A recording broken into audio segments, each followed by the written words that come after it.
O meu dia a dia, assim, hoje eu acumulo as funções de gestor e de advogado. Então, eu tenho coisas que são mais burocráticas, mais voltadas para atendimento a cliente, mas também parte do meu dia eu me dedico à advocacia em si, né? À produção de peças, à produção de contratos, a atendimentos, a reuniões, e ainda tenho uma terceira atividade que é a docência, que alguns dias à noite estou na faculdade, alguns dias pela manhã, então eu vivo essa vida aí com quase três profissões, né? Eu entendo que um dos principais pontos que mais me levavam ao sofrimento, e eu falo sofrimento assim, na palavra mais, na acepção mais pura da palavra, era não saber ao certo ou projetar em um processo específico, ou em três, ou em quatro processos, o futuro da minha advocacia. Então eu falava assim, quando esse processo aqui der certo, poxa, aí vai dar certo. Nós não medíamos o tempo que nós dedicávamos a cada uma das tarefas que a gente faz no escritório. Então a gente não conseguia ter a percepção exata se aquilo faz sentido de acordo com os nossos objetivos específicos.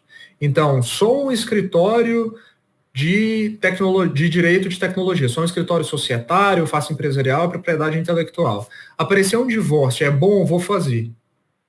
Será que é bom mesmo? Será que o tempo que eu vou estudar para isso vai valer a pena no final das contas, porque eu vou deixar de prospectar? Então, isso eu tenho certeza que os advogados fazem assim, aos montes, todos os dias. Principalmente quando a situação financeira está diferente daquilo que você gostaria que estivesse. Então, meu escritório é previdenciário e trabalhista, aparece um criminal, vou fazer porque eu estou precisando de dinheiro. No fundo, a parte financeira pode lhe assistir naquele determinado momento, então vai pagar o seu aluguel no final daquele determinado mês, mas aquele processo criminal, ele vai te acompanhar por longos anos. E toda vez que você olhar para ele e precisar de fazer uma peça, você vai se dedicar absurdamente, se você se preocupa com a qualidade do seu serviço. E toda vez você vai pensar naquele dinheiro lá atrás. E quando você está dedicando tempo à advocacia criminal, a sua advocacia previdenciária e trabalhista morre um pouquinho. Eu já fiz isso e eu tenho um caso prático.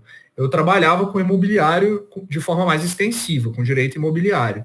A gente ainda faz algumas coisas, mas basicamente a gente escolhe o que a gente quer fazer hoje, porque não está no DNA, né? Às vezes a gente tem clientes antigos que a gente precisa amparar, e está tudo certo. Eu me lembro de uma apropriação que a gente assumiu para poder fazer, que tinha uma verba de honorários considerável para que eu pudesse patrociná-la, mas antes de assinar o contrato, todas as noites que eu iria dormir, eu dizia para mim mesmo, você está entrando numa furada do tamanho do mundo, né? E eu entrei.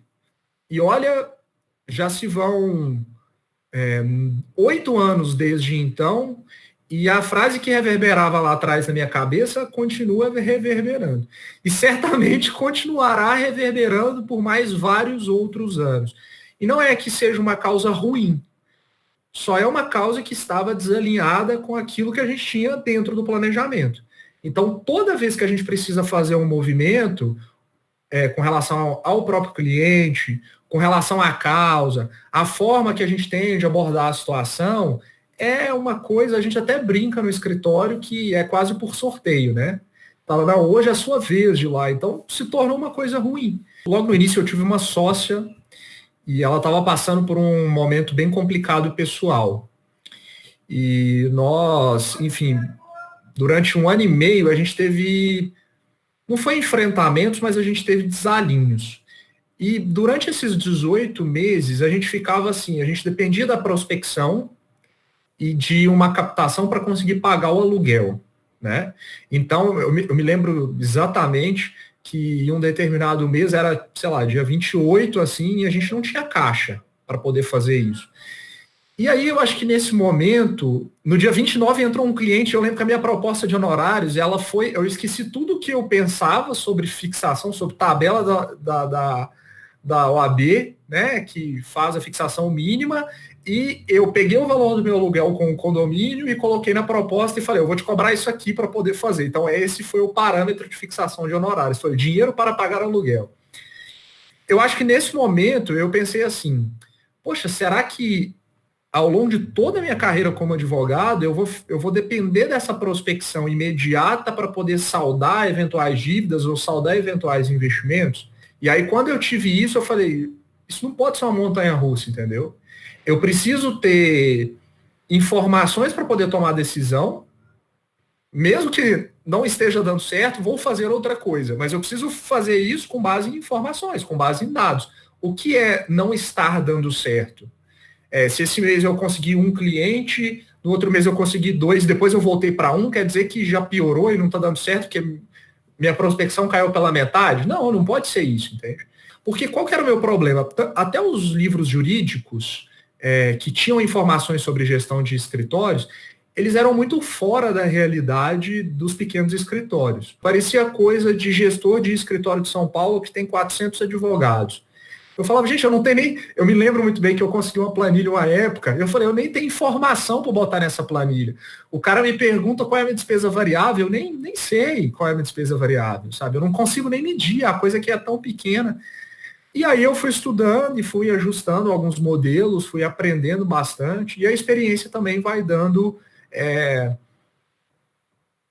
caixa, né, para a gente poder entender o que faz sentido planejar para um escritório pequeno, o que não faz sentido planejar para um escritório pequeno, né, que tem uma dinâmica diferente, uma dinâmica de investimento, uma dinâmica de tempo. Hoje mesmo eu estava respondendo uma pergunta lá nas minhas redes sociais, a pessoa fala, você acha que o insucesso, ele leva a uma troca de profissão? Eu acho que depende. Acho que a gente se frustra muito na advocacia porque a gente não sabe onde a gente quer chegar, a gente não sabe o que é que a gente vai fazer para poder chegar naquilo. Muitas vezes a gente não tem parâmetro. Eu vejo o advogado definindo meta, ele fala, eu vou aumentar aqui em 30% o meu faturamento, hipoteticamente. Mas o que são esses 30%? São clientes a mais, é um ticket médio a mais, é um processo a mais, sou eu reduzir o custo dentro de um processo através de uma plataforma ou através da automatização de um fluxo. Então, assim, o planejamento estratégico, ele te ajuda a se frustrar menos e entender com um pouco mais de racionalidade os passos que seu escritório precisa dar, ou os passos que você, como advogado autônomo, precisa dar também. Então, ele foi uma mudança de chave muito grande para mim, assim.